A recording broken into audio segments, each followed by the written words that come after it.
ত্রয়োদশ জাতীয় সংসদ নির্বাচনকে সামনে রেখে ঝিনাইদহ ৪ আসনে বিএনপির মনোনীত প্রার্থী হিসাবে হাজারো নেতাকর্মী নিয়ে মনোনয়নপত্র জমা দিয়েছেন রাশেদ খান।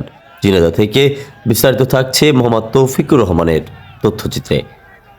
নির্বাচনী আমেজে সরগরম ঝিনাইদহের কালীগঞ্জ। সোমবার বেলা ২টার দিকে হাজারো নেতাকর্মীকে সঙ্গে নিয়ে কালীগঞ্জ উপজেলা রিটার্নিং কর্মকর্তার কার্যালয়ে হাজির হন বিএনপির মনোনীত প্রার্থী রাশেদ খান।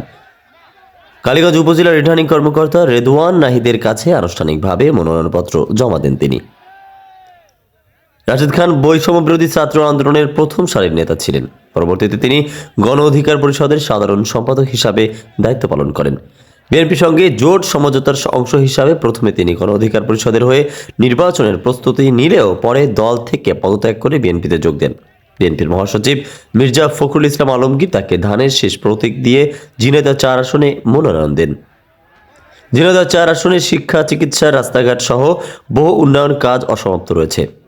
এই কাজ তিনি এলাকার সব শ্রেণী পেশার মানুষকে সঙ্গে নিয়ে এসব কাজ বাস্তবায়ন করতে চান।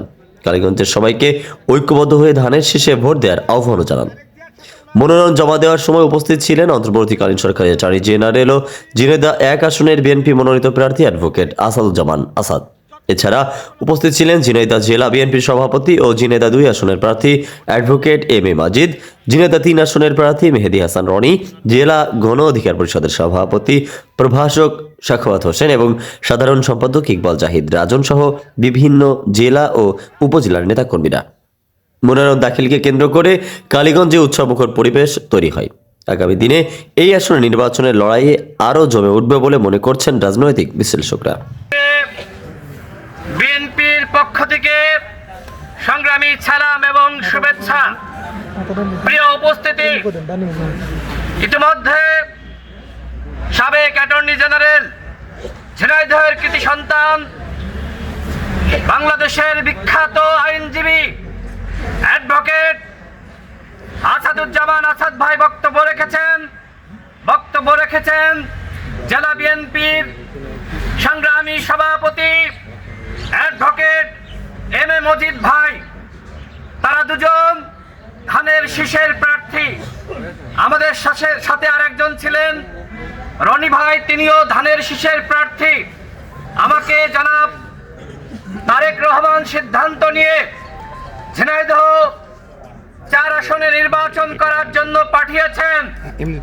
আমি আপনাদেরকে সাথে নিয়ে ঝিনাইদহ ৪ আসনের উন্নয়নে কাজ করতে চাই।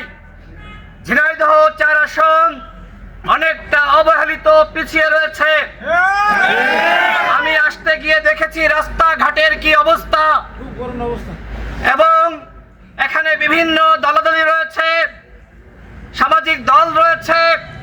আমি আপনাদেরকে কথা দিচ্ছি, আমাকে আপনারা নির্বাচিত করলে, আমার পাশে থাকলে ঝিনাইদহ ৪ আসনে কোনো দলাদলি থাকবে না, মারামারি, গ্যাঞ্জাম, হানাহানি, বিদ্বেষ থাকবে না, এবং শিক্ষা ব্যবস্থার উন্নয়ন, চিকিৎসা ব্যবস্থার উন্নয়ন, রাস্তাঘাটের উন্নয়ন, কৃষির উন্নয়ন হবে ইনশাআল্লাহ।